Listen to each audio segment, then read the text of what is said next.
What an incredible time to be in Mississippi. Just incredible.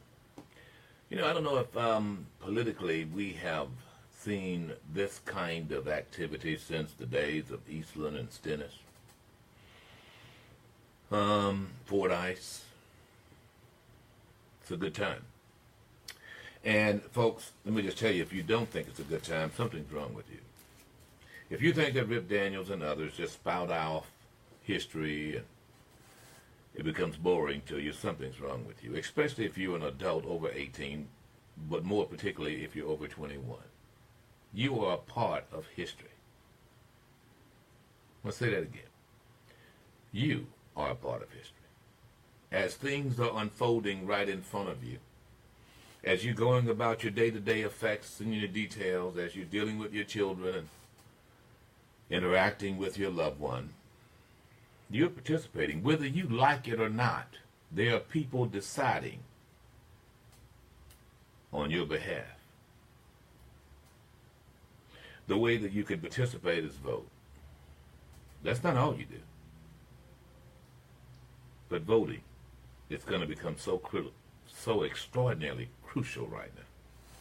Let me tell you what is happening, folks. Right now, Mississippi has 2 senators, as does all the other 50 states. Both of those senators now are up for grabs. The incumbent is Roger Wicker, and of course, he is running after a 6th term. After being in office for the last 6 years, he's running again. And of course, whoever wins in the Republican primary, if he has an opponent, and he does, 2, will then face the Democrat in November. This is not complicated. This is not complicated. Let me do a quick sidebar with you. And especially you ladies, one good qualification for whether or not you're dealing with a mature man is to ask him whether he's registered and whether he votes.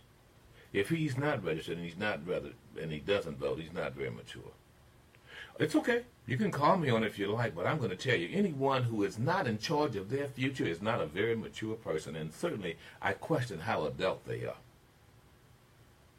I'm just going to tell you, folks. And then this whole concept that somehow or another registering and voting is so difficult. Oh God, it's like taking my firstborn. I got to go in, I got to register, 5 questions. You can even do it online.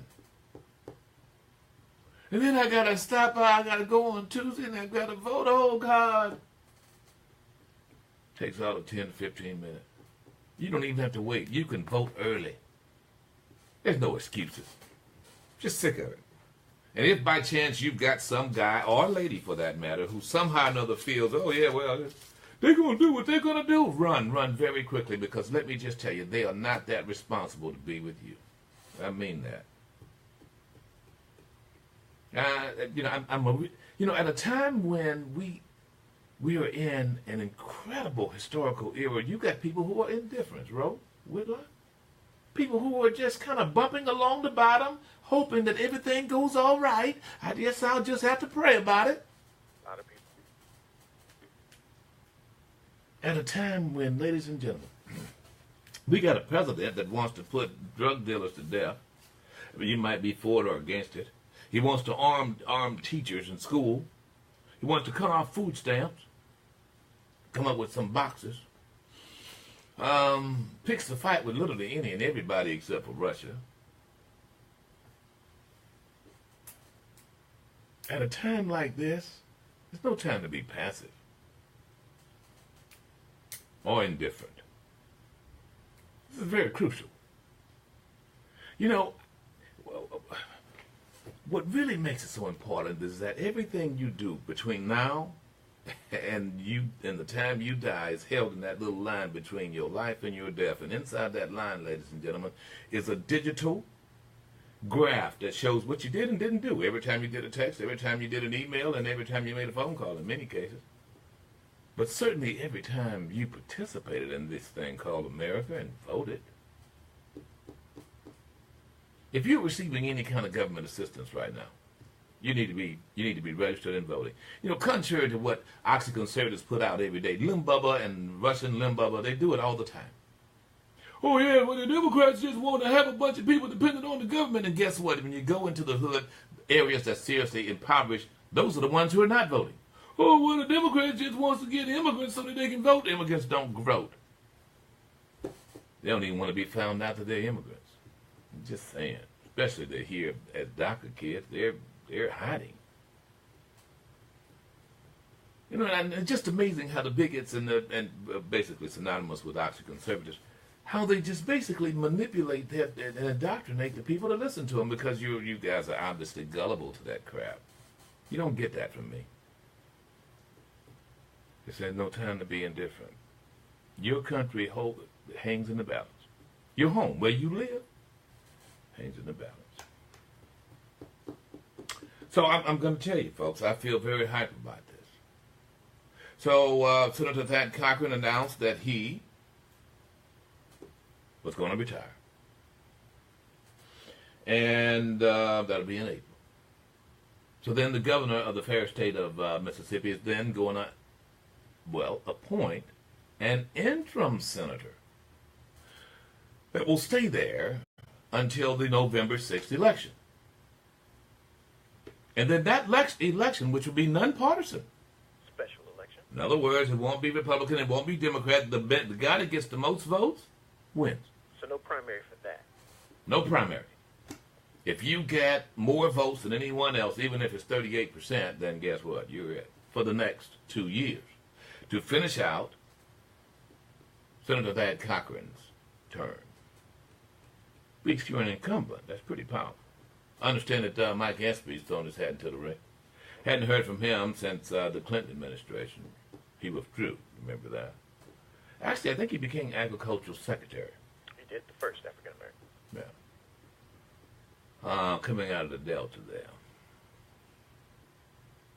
So then, of course, you got Roger Wicker now, and his nemesis.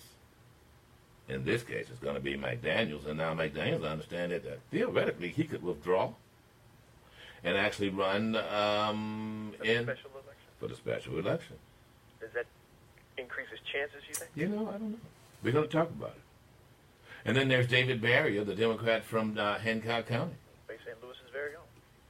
There's a really great possibility that Mississippi could elect a Democrat, and it could very well be David Barrier or someone else on the horizon.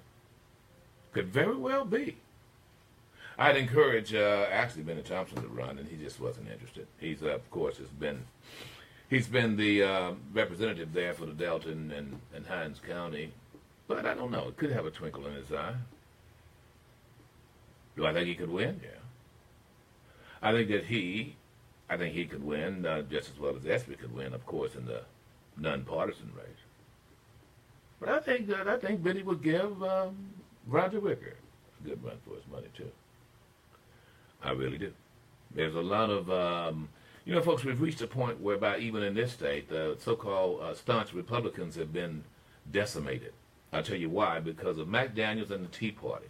The big implosion was when McDaniels was in those shenanigans with Senator Thad Cochran's wife, it was McDaniels, should I say, supporters. Although McDaniel said he gave no directions, but you know that sordid details of taking pictures of the bedridden Mrs. Cochran, and that whole shady kind of, and then of course it was around the obnoxious Tea Party. It's now they're just about all non-existent now. No one wants to say tea anymore. They don't even drink tea. They now switch to coffee. What happened to them? So, but there's still that rift there inside the Republican Party right here in the great state of Mississippi, and so this is going to be contentious. It is not a shoe-in for Wicker, not a shoe-in for McDaniels, and either one will come out of this pretty beat up. And I don't know whether a McDaniel supporter would turn around and support Roger Wicker, or that most Americans are going to support anybody who supports Donald John. I think we're just getting tired of this. I just think the average American, Republican, Democrat, didn't make a difference. It's just, my God, every time you turn around, there's some bullshiggity coming out of And the just sordid details. Now, you've got the porn queen getting paid $130,000 for Donald John's, by Donald John's lawyer. You don't have to make this up. He admitted it. Now, either he was participating or Donald John, right? Then the newspaper come out and says that Donald John's lawyer said he hadn't gotten reimbursed for the $130,000. Bank flagged him. Now you go to Thailand here, and you've got another little sweetie, Anastasia, the Russian who's incarcerated there, participating in sex training. What is that, by the way? That's what I'll explain up there. Oh. I don't know if we can get into that. Sex training? Yeah, putting her through the rigors. It's kind of self-explanatory.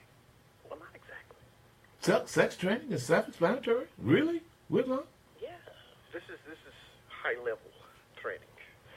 You know nothing of this training. So it's beyond Kama Sutra? That's that Indian text. I know. Is it beyond? Is that what you're referring to? I'm just simply saying, if it's, I don't know anything you can teach more. What we train is sexual espionage. Do you really? Duh. So Melania knows about all She that? knows full well methods used, which Anastasia was being trained in, and possibly visitors to your president one night at one hotel, which shall remain nameless. So she could spill the beans? Or Beans, whatever, on the floor or bed. So she was hanging out with a bunch of the oligarchs, and now she's saying that she's going to come out and express exactly what transpired and how Donald John was implicated at the Ritz-Carlton. He too was hanging out. Yeah. Well, he was all the way out there at the Ritz-Carlton. I mean, the Darcy was right. His bodyguard was there. His bodyguard confirmed he was there, and that there were 5 Anastasia types. It's known. You all know. You know this. Was not confirmed was whether or not there was a certain kind of gold lame shower. Perhaps. This is how did we get here, America? Don't pretend like this is just okay. Especially if you call yourself evangelical. The sort of details of this around the White House is horrible. You can't brag on this and you go, oh, well, I disagree with them on the porn queen thing, but I agree with them on guns. I mean, I'm sorry, this is about character. This is about character. People who support him, trust me, your character is in question. It's like, you support this guy? Well, I do like his policies here on this. How could you trust this guy? I mean, I don't know. I'm going to get the number. Boy, what a character he is. Oh man, that was great. He's got a perfect name. This Nunberg, right? Sam Nunberg. Perfect. Oh man, we're going to get to it. But I want to get back to this. Mississippi is on the precipice of making an incredible historical turn. I mean, what I mean by that is, I hope that there are those out there who see the strategy of electing a Democrat to be one Democratic senator, one Republican senator, really. Then you got the best of both worlds. My dad always told me, when given a choice, take both.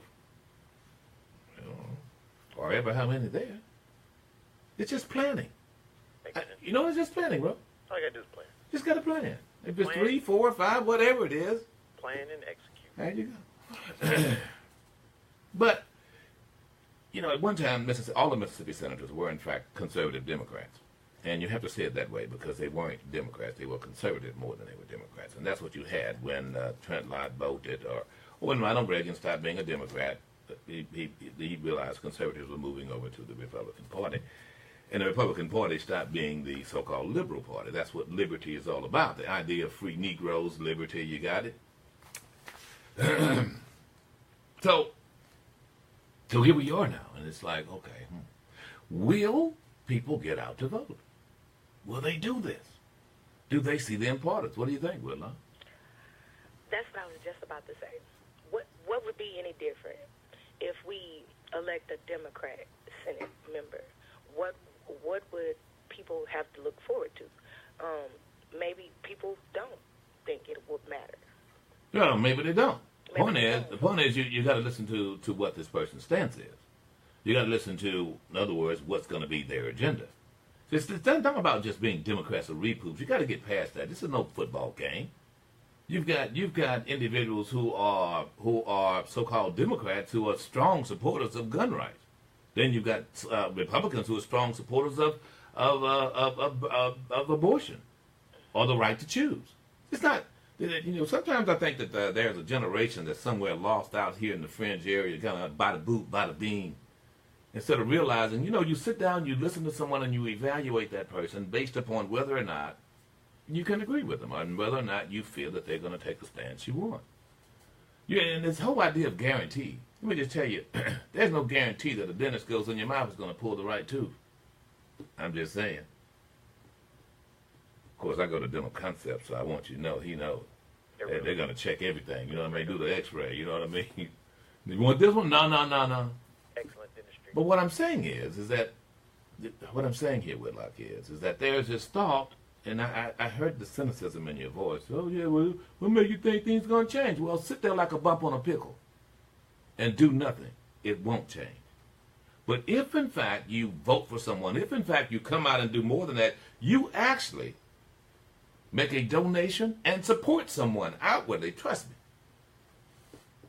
then that individual feels beholden to you. It is not just one man's campaign, it's yours. It's all of your campaign. And I can't bring that home. That's where I think the disconnect is, what you just said, all of your campaigns. And I think that falls squarely on the candidate as well as the voter. The voter has to do their due diligence in learning what the candidate stands for and holding them accountable to it. But at the same time, I think a lot of times candidates kind of sculpt this thing as, oh, yeah, you're going to vote, but we're going to take care of everything else. Don't worry about it. So there's not many inroads, especially with younger voters, it seems, unless it's a young candidate, to get those folks I don't know what happened. invigorated. I don't know what happened. I think it's maturity. And look, let me just tell you, folks, two things I wanted to do that I upon growing up. Number one, I wanted to have sex with somebody, somehow, some way. It's just a natural thing for me. Sure, I'm just going to tell you that you go through puberty, don't get upset with Rip Daniels and talk about me being misogynistic.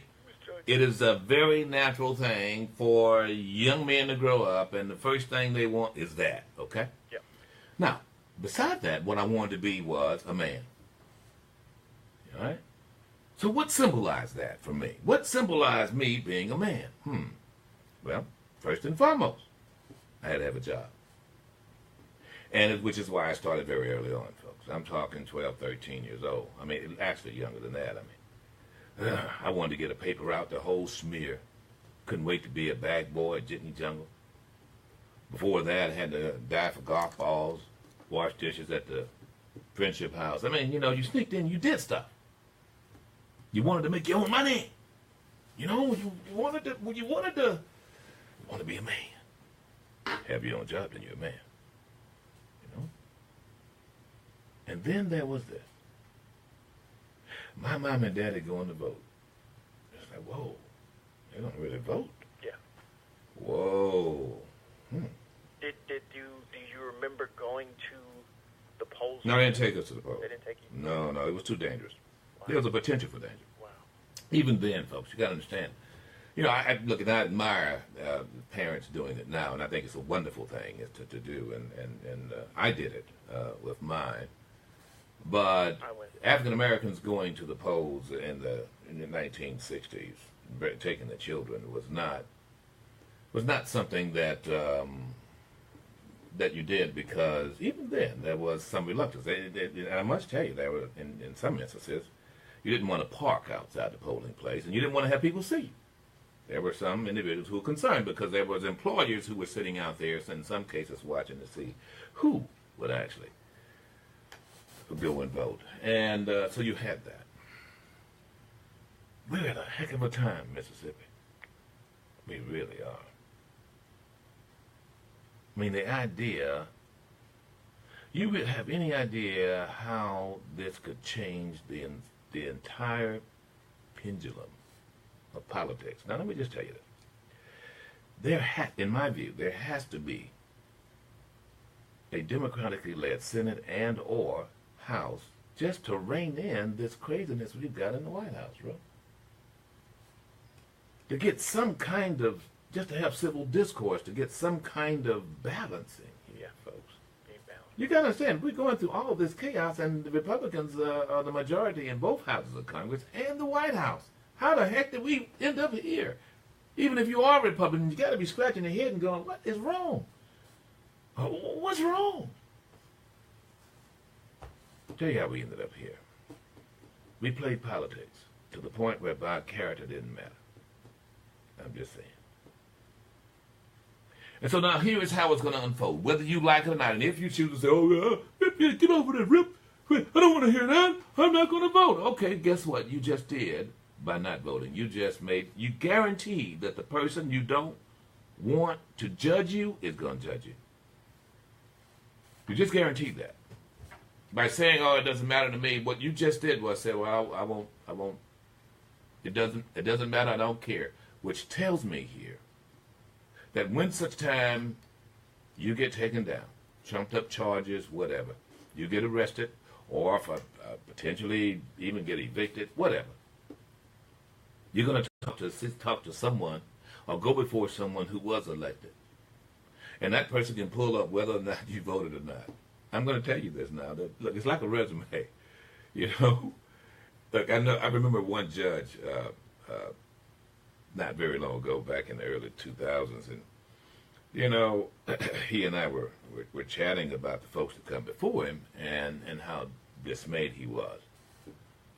We started out talking about the fact that now they don't even wear a tie to his courtroom and so forth, and they don't know the value of making an impression. And he brought up one individual who did not wear a tie. As it turns out, his lawyer didn't seek to tell him that he should have, at very least, look presentable. And he didn't have the money. But what the judge did see was that he voted. The judge must have spent at least 30, 45 minutes talking to him about the fact that how did he come about registering his vote, and did he vote, and who did he vote for? He was a criminal. I don't mind telling you, he was a drug case. As a result of that dissertation, as a result of that discussion, this guy came out very lenient. He was mature, the judge said. I can remember him saying that. And I can remember the judge saying, if I in fact lock you up, what good would that do? What good can come of that? He said. What good could come of that? So I lock you up. Here you are, you got caught, you were yeah, they've got you for dealing, and really the evidence was not exactly that overwhelming in a big case. But the fact that this young man voted, so here you are, you're a registered voter, and you're committing a crime, and it made a lot of difference. And I'm going to tell you something, Woodlaw. A person, when you walk into a guy and you see a guy who has bad teeth, well, you can tell he just doesn't maintain himself, right? Yeah. Or a guy who, let's say a guy who is always broke. Well, he's not maintaining. He's not maintaining his economic condition, right? Wouldn't you say? Yeah, that's safe to say. Safe to say. Mm-hmm. Guy not changing his clothes, not maintaining his hygiene, or there's a problem there. Well, why aren't you clean? Well, how do you deal with a guy who's not maintaining his own intellect and his own ability to produce for you? In other words, how do you deal with a guy? How do you deal with a guy who allows people to beat the hell out of him and lay on the ground all bloody, and then all he does is just pray that that person stop hitting him? That's pretty weak, isn't it? Very. That's what not participating in the election process is all about. There are those who won't vote. They're just laying there like being beat down, kicked down, profiled, and don't do jack crap. I just pray it all goes away. What am I going to do? If I start fighting back, then all they're going to do is kick me more. Help me, please help me, somebody. I can't help myself. I'm just over that line of thinking. what you do when you don't participate. When you just say, "Well, I'm not going to vote. I don't have time for that." Then you turn around and you complain about somebody messing up your street, or getting a flood, or your baby's now having to go all the way across town to another school. And the folks over there at that other school are tying into him. Every time you turn around, he's being kicked out for just being who he is. Oh, I ain't got time for that stuff. School board members are elected. And where they're appointed by people who are elected. How do you say you care about your children and you don't vote? What is wrong with you? That doesn't connect. How do you care about the people who are incarcerated and not vote for the judge who incarcerated them, or the sheriff who arrested them, or the Supreme Court justice who they're going to hear an appeal to? I mean, it makes a lot of difference, folks. I'm just so over this. So here we are now. This is going to be election. The first party primary election is going to be June 5th. And then the runoff is going to be June 26th, if there's a runoff. Now you got to keep in mind, folks, the next election, June 5th, is a primary, right? That's when you determine which Democrat, which Republican is going to meet in November. It's called a party primary. So Republicans have a party, the Democrats have a party. But for folks who are new here, those people are part of the party. You aren't in this state, so you can vote neither one. You can vote Republican, you can vote Democrat. It doesn't make a difference. You decide that when you walk through the door and they ask you, Republican or Democrat? Don't let anybody tell you, oh, you're a Democrat and you over here. No. You decide. You decide which individual you want to vote for, and vote for the individual. Right? So that's going to happen in the first primary, right? So you decide one senator. You're going to decide whether or not it's going to be which Republican, which Democrat. I think right now you got Roger Wicker, the incumbent.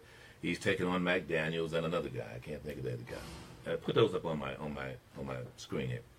And then you've got on the other side, you've got you got a cackle of Democrats. You got David Berrien and Maria Scott. Really? Out of Laurel, Mississippi.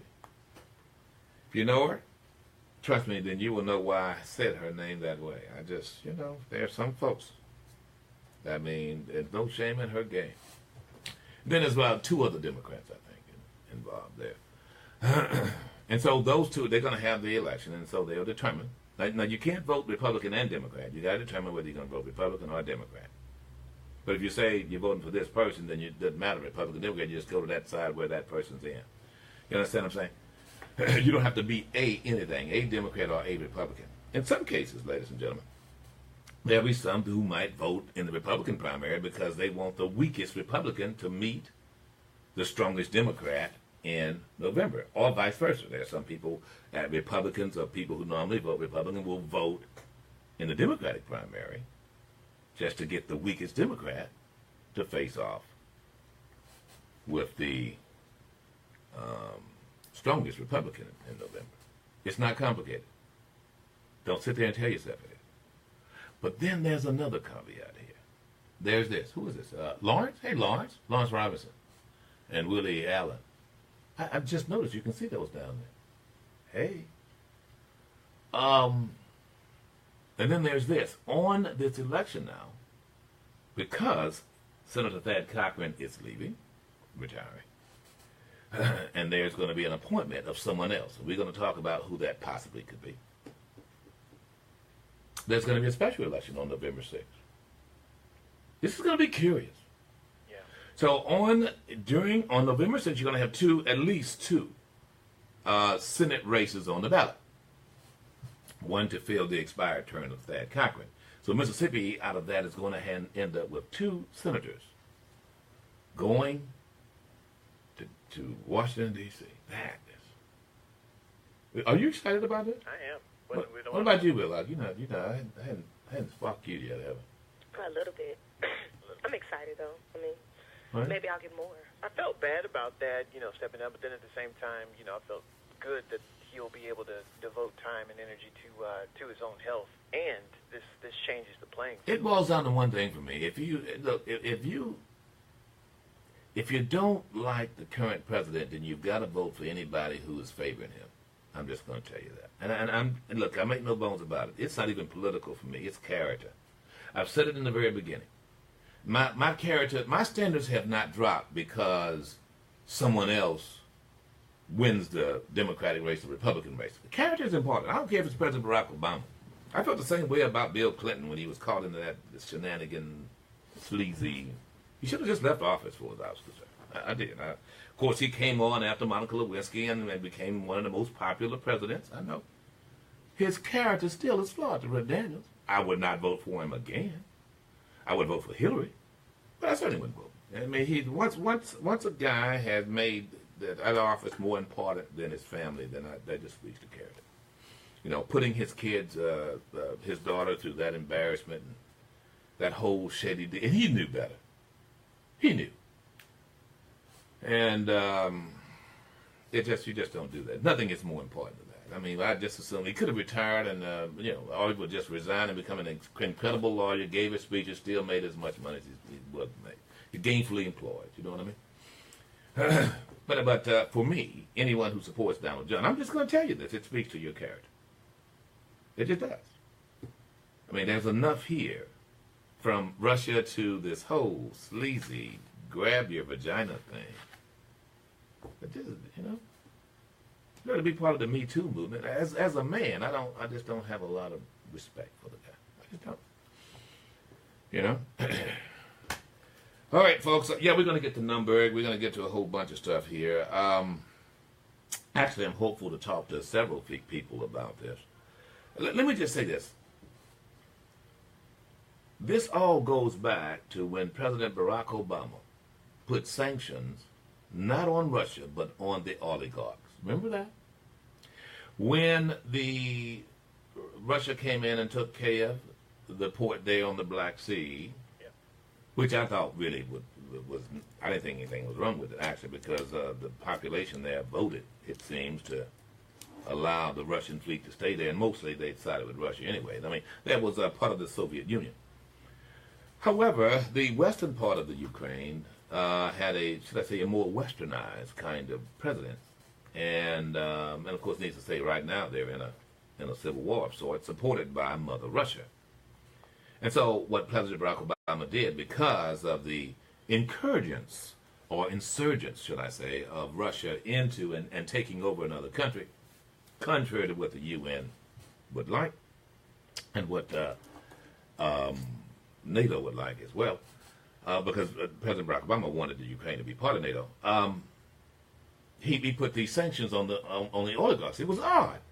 It was like sanctions on held the bank accounts of these billionaires and the oligarchs, and so it started there, and then there's a retaliation. You got me? I think that's where we are now. And then Vladimir Putin now is using So the retaliation against the sanctions on the oligarchs, you think, is what we're seeing now? What you're seeing, I think they were the ones who put the money up with the support of one Vladimir Putin to meddle in the United States elections the way they did. That combined with the fact that we've got a guy we've not heard from, Mr. NSA. Remember him? Go to China and then end up in Russia? Oh, yeah, Ed. Oh, what is his, Ed Snowden. I think he's on a gurney with his testicles tied up to a battery, and they're getting all the info as to how to do this. Up until this time, before Ed Snowden, trust me, they didn't do the web very well. They just stuck to the basic propaganda.